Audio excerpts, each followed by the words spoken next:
I'm Peter Valler. I have been married 43 and a bit years. 2 children, both grown up, 2 grandchildren who live just down the road here. Worked in London 30 odd years in various ad agencies, design companies. My good lady said, how about retiring? And I thought, good idea. So I've been retired now for nearly 7 years. Those last few years, I'd become more and more uncomfortable with big meetings particularly, relying on note-taking, making stuff up, frankly. Here at home, particularly my good lady, got fed up saying, didn't you hear me? Did you hear the phone ring or whatever? When we're watching TV, she'd come in and say, turn it down, you know, that's really loud. And I said, well, was it? Very often I'd have to resort to switching to subtitles on the TV.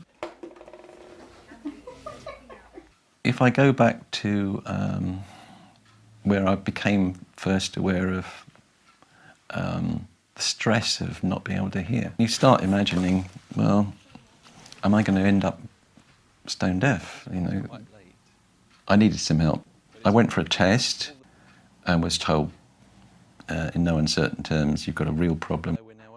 So then when I was asked to take part in the OTICON trial, my wife said, well, you know, you've got nothing to lose and I won't have to shout at you quite as often.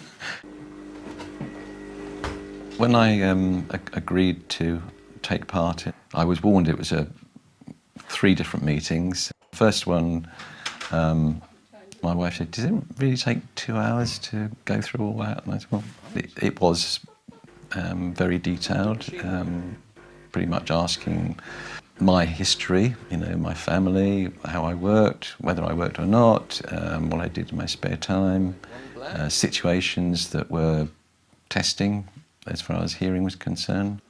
I was then fitted with the Alta. When I left with these in, everything seemed crisp and clearly defined.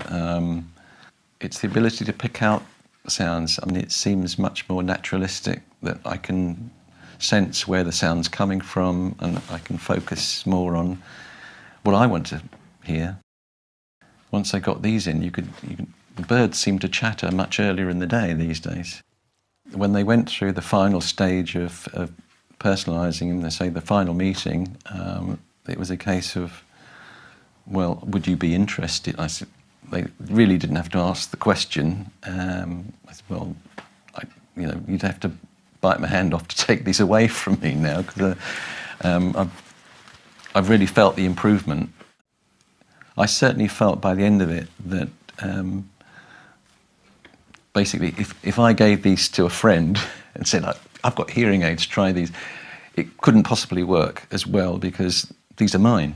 They've been tuned to my particular issues and problems. Good.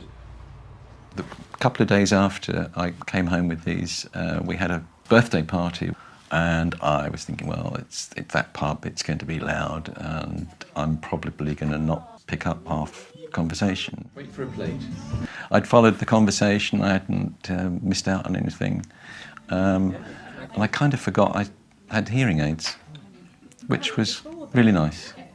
Here, fishy, fishy. I'm hearing a lot better, and I've said to Joe that give me a few seconds, because it takes me that long to compute what I've heard. I've heard it, and I will respond, but my mouth doesn't seem to have caught up with that idea yet. And lately she said, look, you have heard me, because I'll say pardon and then I'll answer her. So you see, you really did. You heard it all, didn't you? She says, if I don't want to hear, I don't. But that's a man thing, isn't it? Oh, look, here's the dark one, quick. That's your lot. Most people that I meet these days, I have to point out I've got hearing aids, and they, oh, really? They're quite surprised. So that's a big factor. The technology is getting smaller and smaller and more flexible to personal needs.